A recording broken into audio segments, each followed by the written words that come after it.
दोस्तों आज हम बात कर रहे हैं 800 से सब्जेक्ट कोड की, जिसका नाम है प्रोफिशिएंसी इन इंग्लिश। तो इस सब्जेक्ट में जो क्वेश्चंस आते हैं बहुत ही बेसिक क्वेश्चन पूछे जाते हैं। आपको जस्ट माइंड अपना इस्तेमाल करना है और माइंड के हिसाब जैसे ही आप अपने माइंड को इस्तेमाल करोगे सही तरीके से, तो आपको जो है इसके आंसर्स मिल जाएंगे। यहाँ पे बात हो रही है, सबसे पहला जो क्वेश्चन है आप देख सकते हैं, यहाँ बोल रहा है diphthongs are also known as, यानी डिप्थोंग्स को किस और नाम से जाना जाता है।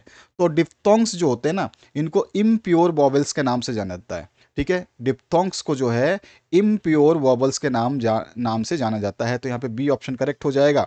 आपसे पूछ लेता है कभी कभी घुमा करके, मैंने नोट्स में सब बता रखे हैं डिप्थोंग्स क्या होते हैं। ठीक है, मोनोप्थोंग्स क्या होते हैं, प्योर वॉवेल्स की संख्या कितनी होती है, इम्प्योर वॉवेल्स की संख्या कितनी होती है। ठीक है, तो ये जो इम्प्योर वॉवेल्स हैं ये टोटल जो होते हैं ये 8 होते हैं। ठीक है, इम्प्योर वॉवेल्स जो हैं ये टोटल 8 होते हैं और जो प्योर वॉवेल्स होते हैं ये 12 होते हैं आपके। ठीक है, और कुल मिला के प्योर वॉवेल्स वॉवेल्स और ये भी वॉवेल्स, दोनों वॉवेल्स कितने हो जाते हैं आपके, ये 20 हो जाते हैं। तो वॉवेल्स मिल करके कितने साउंड निकालते हैं, तो 20 साउंड निकालते हैं। चलिए अब आगे बढ़ते हैं। Which of the following method improves pronunciation. Pronunciation को इम्प्रूव करना है तो कौन सा मेथड जो है वो आप यूज़ करते हैं। तो देखो, इमिटेशन मेथड जो होता है, जो हम दूसरे से ग्रहण करते हैं, जैसे हम अपने माँ बाप से ग्रहण करते हैं या किसी को सुनते हैं। अब मैं एक वर्ड दे दूं पूना, ठीक है, अब इसको पुणे लिखते हैं, हम बोलते हैं इसको पूना। लेकिन इमिटेशन हम जब करते हैं, किसी अच्छे आदमी से सुनते हैं कि पुणे पुणे पुणे पुणे, तो पुणे याद आ जाता है कि पुणे बोलते हैं, इसको पूना नहीं बोलते हैं। तो इमिटेशन मतलब ये हो जाता है। सब्सिडरी का मतलब क्या हो गया आपका, कि जो है आप जो भी मेथड यूज़ कर रहे हैं सब्सिडरी में, उसमें आपका ये फोनेटिक भी आपका वही होता है। तो ये सारे के सारे जो मेथड है ना, ये प्रोनाउंसिएशन के लिए यूज़ होते हैं। इमिटेशन मेथड भी इसका सही है, ठीक है, और सब्सिडरी मेथड भी इसका सही है, और इसका फोनेटिक मेथड भी सही है।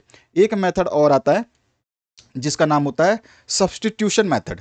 ठीक है, सब्सटीट्यूशन है, और यहाँ पे जो आंसर हो जाएगा वो सारा का सारा सही है इसमें, यानी कि लास्ट आंसर आपका ऑल ऑफ दीज हो जाएगा। ठीक है, ऑल ऑफ द अबव हो जाएगा, जो कि हमारे प्रोनाउंसिएशन को इम्प्रूव करते हैं। हमारे से पूछा गया है इम्प्रूव प्रोनाउंसिएशन के लिए कौन सा मेथड होता है, तो तीनों मेथड यहाँ पर याद करने हैं आपको। कुछ क्वेश्चंस डायरेक्ट पूछ लेता है, write down the methods that improves our pronunciation. तो आपको इमिटेशन मेथड याद होना चाहिए, सब्सिडरी मेथड याद होना चाहिए, और फोनेटिक मेथड याद होना चाहिए। तो ये सारे मेथड सही हैं।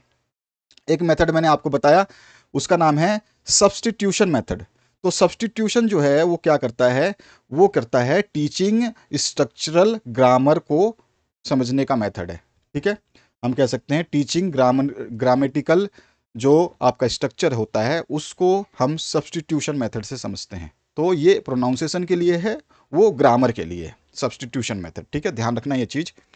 आगे आइए, नेक्स्ट जो क्वेश्चन पूछा गया है, यहां बोला गया है meaning of grammar is the set of formal patterns in which the words of a language are arranged in order to convey larger meanings. तो यहाँ पर जो ये डेफिनेशन दी गई है कि ग्रामर की जो विशेषता है या परिभाषा है कि ये सेट ऑफ फॉर्मल पैटर्न्स होते हैं जिसमें वर्ड्स को जो है एक लैंग्वेज के हिसाब से अरेंज किया जाता है ताकि वो जो है एक बड़ी मीनिंग दे सके। तो ये स्टेटमेंट जिसने दिया था उनका नाम था डब्लू नेल्सन। ठीक है, इनका पूरा नाम है डब्लू नेल्सन का, डब्लू नेल्सन फ्रांसिस। तो आपसे अगर वहाँ पे क्वेश्चन क्या कर देगा, आपको घुमा देता है। कभी कभी एग्जामिनर है ना, हमेशा आपको केवल घुमाने का काम करता है। तो इनका दूसरा नाम जो है ये होता है डब्लू एन। ठीक है, अब डब्लू एन लिख दिया, अब आगे लिख देगा फ्रांसिस। ठीक है, तो इनकी फ्रांसिस की स्पेलिंग है, ठीक है, तो इनका पूरा नाम है डब्लू एन, यानी कि डब्लू तो पूरा आपका ये हो गया मेन, फिर एन से नेल्सन और फिर फ्रांसिस।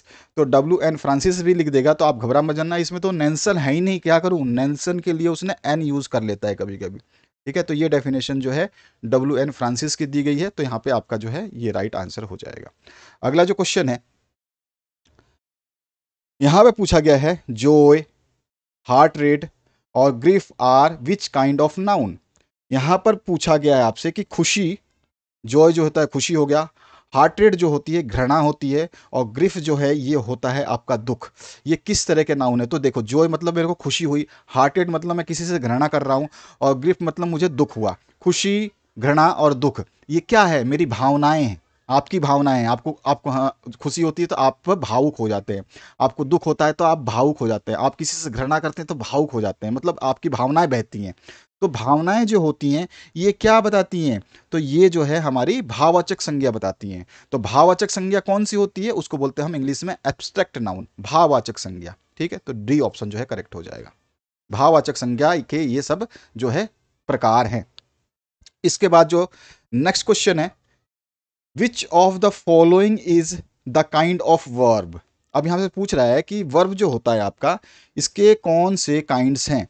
तो देखो, ट्रांजिटिव भी होता है, इनट्रांजिटिव भी होता है और ऑक्सिलरी वर्ब भी होते हैं। वर्ब के बहुत सारे प्रकार हैं, आप जानते हैं। तो ये सारे प्रकार बिल्कुल सही हैं, यानी कि ऑल ऑफ द अबव इसका राइट आंसर हो जाएगा। ठीक है, तो ये सारे के सारे वर्ब के प्रकार हैं।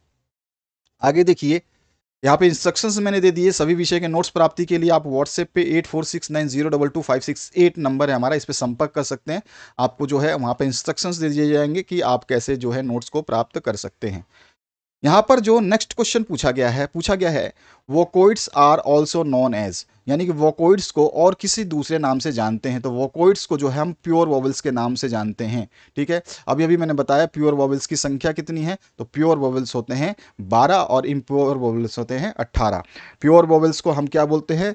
तो प्योर वोवेल्स को हम बोलते हैं मोनोप्थोंग्स, और जो इम्प्योर वोवेल्स होते हैं इनको बोलते हैं हम डिप्थोंग्स। ठीक है, ये ध्यान रखना।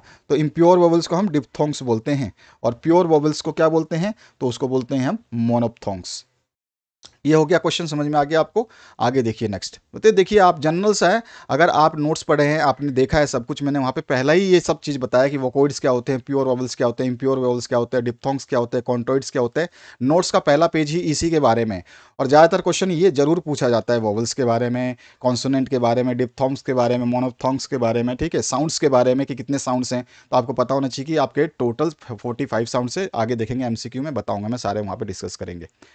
The number of consonant sounds in English are, तो कॉन्सोनेंट साउंड्स की कितनी संख्या है इंग्लिश में? तो वो टोटल है 24। ठीक है, 24 जो है कॉन्सोनेंट साउंड्स है इंग्लिश के अंदर, जिसको व्यंजन बोला जाता है। कॉन्सोनेंट साउंड का मतलब क्या हो गया? इसको बोलते हैं, कॉन्सोनेंट का मतलब होता है व्यंजन और वॉवेल्स का मतलब होता है स्वर।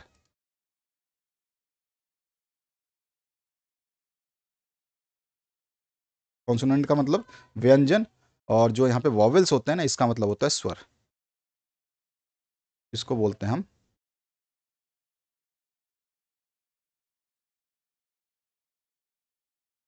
ठीक है।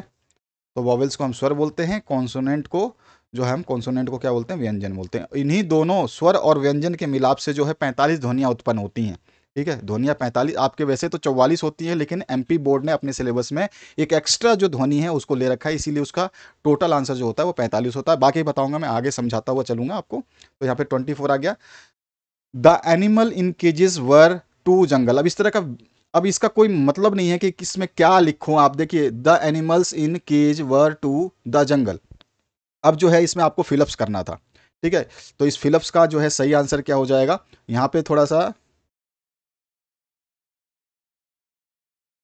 यहाँ पर जो है ना, वर के बाद में क्या आएगा? यहाँ पे फिलअप्स है। ये यहाँ पे फिलअप्स पूछा गया कि इस जगह पे क्या आएगा। ठीक है, तो यहाँ पे क्या आएगा? Animals in the cage were to the jungle. तो यहाँ पे जो आंसर आएगा इस समय से आपको जो देखना है उसमें से आ जाएगा लेट डाउन।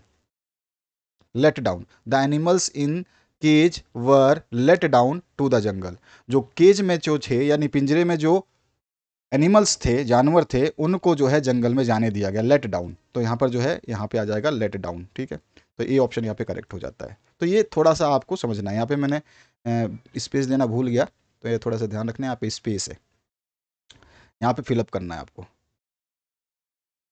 इसके बाद जो है ये लेट डाउन कहाँ पे आएगा? इस जगह पे आएगा। नेक्स्ट जो है आप देख सकते हैं, अगला क्वेश्चन क्या है आपका? There is dash. अब जैसे ये डैश है ना, तो वहां पे भी डैश था। There is dash water in the well. अब कुएं में खाली स्थान पानी है। तो कुएं में नन एनी पानी, एनी मतलब क्या है? कोई नहीं पानी है। नन मतलब ना के बराबर पानी है। और मैनी मतलब बहुत सारा पानी है। तो इसमें एनी, नन, मैनी नहीं आता है। ठीक है, मच आएगा या फ्यू आएगा, तो यहाँ पे मच जो है इसका सही आंसर हो जाएगा, मच। ठीक है, अगर फ्यू होता तो फ्यू ऑप्शन सही हो जाता। तो ये आपके बहुत ही बेसिक क्वेश्चंस पूछे जाते हैं इसमें, वही चीज़ मैं आपको बोल रहा था कि समझाने का प्रयास कर रहा था कि इस तरह के क्वेश्चंस पूछे जाते हैं। अब देखिए यहाँ पर क्या पूछ रहा है, she cut her finger dash a knife, तो उसने अपनी उंगली काट दी चाकू से, तो किससे, चाकू से, तो फ्रॉम चाकू नहीं आएगा, टू चाकू नहीं आएगा, ऑफ चाकू नहीं आएगा, नाइफ नहीं आएगा, यानी कि विद चाकू, यानी कि विद नाइफ होगा इसका सही आंसर। ठीक है, तो with knife, she cut her finger with a knife, उसने अपनी उंगली को चाकू से काट लिया। अगला जो क्वेश्चन है उसकी बात करते हैं। यहां बोला गया है which of the following is productive skill of English. Productive skill, productive का मतलब ध्यान दीजिएगा थोड़ा सा, आपको ये चीज़ समझनी है यहाँ पर, आपको यही चीज़ तो प्रोडक्टिव पूछेगा या रिसेप्टिव पूछेगा। प्रोडक्टिव मतलब होता है कि हम जो दे सकते हैं किसी को, किसी के लिए सामने प्रकट करें, प्रोडक्टिव। हम अपना जो है प्रोडक्ट क्या होता है, जो हम सामान खरीदते हैं तो वो कंपनी बनाती है अपना प्रोडक्ट और हमारे लिए उपलब्ध कराती है, तो प्रोडक्टिव मतलब जो हम दे सके किसी को, जो हमारी बात निकले मुंह से वो कोई सुन सके। ठीक है, तो देखो लिसनिंग, मैं सुन रहा हूं और रीड कर रहा हूं, तो लिसनिंग और रीडिंग, रीड कर रहा हूं तो मैं अपने मन में रीड कर रहा हूं, लिसन कर रहा हूं तो किसी और की बात मैं सुन रहा हूं, तो मैं ग्रहण कर रहा हूं। ठीक है, तो यहां पे तो ये दोनों ही क्या हो गए, अलग अलग हो गए। अब देखो राइटिंग एंड स्पीकिंग, अब जो राइटिंग एंड स्पीकिंग है इसमें देखो, राइटिंग मतलब मैं कहीं ना कहीं लिख रहा हूं तो सामने वाला देख सकता है। ठीक है, स्पीकिंग मैं बोल रहा हूं तो सामने वाला सुन सकता है, यानी कि दोनों चीजें ही, मेरी राइटिंग और स्पीकिंग दोनों ही क्या हुई, प्रोडक्टिव हुई, क्योंकि मेरे सामने जो खड़ा है या जो भी आदमी जो मेरे चीजें है मैं लिख रहा हूं उनको ग्रहण कर रहा है, मतलब कोई दूसरा मेरी चीजों को ग्रहण कर ले, वो प्रोडक्टिव हो गया। मैं जो कुछ बोलूं वो कोई दूसरा ग्रहण कर ले, वो प्रोडक्टिव स्किल हो गई। अगर मैं कुछ लिखता हूं तो दूसरा पढ़ सकता है, मैं कुछ बोलता हूं तो दूसरा कोई सुन सकता है, तो यानी कि बी ऑप्शन सही हो जाएगा। ठीक है, बी ऑप्शन सही हो जाएगा। इसमें जो है राइटिंग यानी कि मैं लिख रहा हूं तो कोई पढ़ सकता है, मैं बोल रहा हूं तो कोई सुन सकता है, तो प्रोडक्टिव हो गया मेरा। लेकिन मैं सुन रहा हूं वो तो मैं अपने लिए ग्रहण कर रहा हूं, वो मेरा प्रोडक्टिव थोड़ी हो, मैं तो दूसरे की बात कर रहा हूं, तो उसका प्रोडक्टिव हो गया। राइटिंग एंड लिसनिंग, राइटिंग तो आपका प्रोडक्टिव हो गया, आप लिख रहे हो तो कोई ना कोई तो उसको पढ़ ही लेगा, लेकिन आप जो सुन रहे हो उसके बारे में क्या है, आप जो सुन रहे हो वो कोई और नहीं पता चलेगा उसको। ठीक है ना, तो जो चीज़ हम दूसरे को बता सकते हैं वही प्रोडक्टिव होता है। रिसेप्टिव होता है जो हम रिसीव कर रहे हैं, जो हमारे अंदर आ रहा है वो हमारे रिसेप्टिव स्किल होती है, जो हम दूसरों को लिए दे रहे हैं वो हमारी प्रोडक्टिव स्किल होती है। तो प्रोडक्टिव स्किल में राइटिंग और स्पीकिंग, राइट मतलब हम कुछ लिख रहे हैं तो कोई दूसरा पढ़ सकता है, स्पीक कर रहे हैं तो दूसरा कोई सुन सकता है, रीड कर रहे हैं तो मैं रिसीव कर रहा हूँ, स्पीक कर रहा हूँ तो यानी कि कोई दूसरा सुन सकता है, तो ये भी एक गलत है, तो यानी कि ऑप्शन नंबर ए गलत है, ऑप्शन नंबर सी गलत है, ऑप्शन नंबर डी गलत है। Which of the following methods improves pronunciation, अभी अभी मैंने ऊपर बताया था आपको कि कौन सा मेथड जो है आपका मेथड जो है वो इम्प्रूव करता है प्रोनाउंसिएशन को। तो प्रोनाउंसिएशन जो है इम्प्रूव करने के लिए आपका इमिटेशन मेथड भी है, सब्सिडरी मेथड भी है और फोनेटिक मेथड भी है, तो तीनों ही सही है यहाँ पर, जैसा कि अभी अभी मैंने ऊपर डिस्कस किया था, तो तीनों ही सही है, तो इसका मतलब ऑल द अबव जो है इसका राइट आंसर हो जाएगा। नेक्स्ट जो क्वेश्चन है, joy hearted and grief are which kind of noun. देखो ये क्वेश्चन है ना 2 साल रिपीट हुआ है, 3 साल रिपीट हुआ है बार बार में, ये वाला और ये वाला भी। ठीक है, और ये वाला भी आपका रिपीट होता रहता है, तो थोड़े क्वेश्चंस को ध्यान से देखना। जॉय खुशी, हार्टेड घृणा और ग्रिफ आपका दुख जो है किस तरह के नाउन है, किस तरह की संज्ञा है, तो एब्स्ट्रैक्ट नाउन है, यानी कि भाववाचक संज्ञा है ये, तो यहाँ पे डी ऑप्शन करेक्ट हो जाएगा। सिनोनिम्स ऑफ पैराडोन इज, तो पैराडोन मतलब कि क्षमा करना, ठीक है, किसी को माफ कर देना, तो फॉरगिव भी जो है आपका क्षमा और माफ होता है, तो सी ऑप्शन जो है करेक्ट हो जाएगा। ठीक है, इसके बाद जो नेक्स्ट क्वेश्चन है, a word use before a noun or pronoun, संज्ञा या सर्वनाम से पहले कोई अगर हम एक वर्ड यूज करते हैं जो कि एक रिलेशनशिप पैदा कर देता है, वो क्या कहलाता है, तो उसको हम बोलते हैं प्री पोजीशन, यानी प्री मतलब पहले की पोजीशन, नाउन से पहले लग जाएगा या प्रोनाउन से पहले लग जाएगा, संज्ञा से पहले लग जाए या सर्वनाम से पहले लगने वाले चीज को प्री, प्री मतलब यहाँ पे देखो प्री पोजीशन, प्री है पहले और पोजीशन मतलब जगह, पहली जगह पे लग जाना, तो नाउन से पहले लगेगा या प्रोनाउन से पहले लगेगा तो वो प्रीपोजिशन कहलाता है। ठीक है, तो ए ऑप्शन जो है इसका करेक्ट हो जाएगा। इसके बाद एक इस तरह का क्वेश्चन, कभी कभी एग्जामिनर का कोई भरोसा नहीं है किस तरह से आपसे क्वेश्चन पूछे। देखिए यहाँ पे क्वेश्चन पूछा गया, change the following sentence into positive, comparative and superlative degree. ठीक है, तो ये डिग्री में दिया। अब कौन सा सेंटेंस था, क्वेश्चन है आपका ये वाला। क्वेश्चन आपको दिया है Mohan is an intelligent boy in this class. तो इसके जो है सबसे पहले आपको पॉजिटिव डिग्री बनानी है, फिर आपको कंपैरेटिव डिग्री बनानी है, और फिर इसकी सुपरलेटिव डिग्री बनानी है। तो पॉजिटिव डिग्री हो जाएगी कि no one else in the class is as intelligent as Mohan, यानी कि मोहन जैसा कोई इस क्लास में इंटेलिजेंट है ही नहीं। तो ये तो हो गया पॉजिटिव। ठीक है, अब कंपेरेटिव मतलब अब कंपेयर करेंगे मोहन को, तो Mohan is more intelligent then any other student in the class. Mohan इतना इंटेलिजेंट है कि दूसरा कोई स्टूडेंट जो है वो क्लास में इंटेलिजेंट उसके बराबर नहीं है। तो कंपेयर कर दिया हमने, कंपेयर कर दिया। अब सुपरलेटिव मतलब उसको बहुत ही स्टैंडर्ड बनाने वाले हैं हम। देखिए, Mohan is the most intelligent boy in this class. तो यहां पे हो गया कि मोहन सबसे ज्यादा अक्लमंद या इंटेलिजेंट बच्चा है इस क्लास के अंदर। तो ये तीनों हो गए। ठीक है, तो पहला हो गया आपका पॉजिटिव, ठीक है, दूसरा हो गया कंपैरेटिव, और दूसरा तीसरा हो गया सुपरलेटिव। तो यहाँ पर जो है ये आपका पहले का ऑप्शन हमने बता दिया, ये फर्स्ट वाला है। ठीक है, ये सेकंड वाला है, और ये थर्ड वाला है। तो तीनों मैंने यहाँ पे लिख दिए हैं आंसर, आप देख सकते हो। ये फर्स्ट वाला है, ठीक है, ये सेकंड वाला है, और ये फिर थर्ड वाला है। अब नोट्स का तो आपको मैंने बता ही दिया किस तरह से आपको प्राप्त करना है। नोट्स व्हाट्सएप पे संपर्क करके आपको प्राप्त करने हैं। Word that is use before a noun or pronoun to show some relation is called. तो अभी भी मैंने बताया कि वो प्री पोजिशन कहलाता है। ठीक है, ये भी देखो क्वेश्चन रिपीट हो रहा है। ठीक है, तो क्वेश्चंस बहुत सारे रिपीट होते हैं, थोड़ा सा आपको ध्यान रखना है। संज्ञा सर्वनाम से पूर्व लगने वाले शब्द को हम क्या कहते हैं, उसको प्री पोजिशन कहते हैं। ठीक है, जैसे कि in, for, to, of, out of, ऐसे कुछ आते हैं वर्ड्स, उनको। ठीक है, अगला जो क्वेश्चन है, how many vocal sounds are there in English.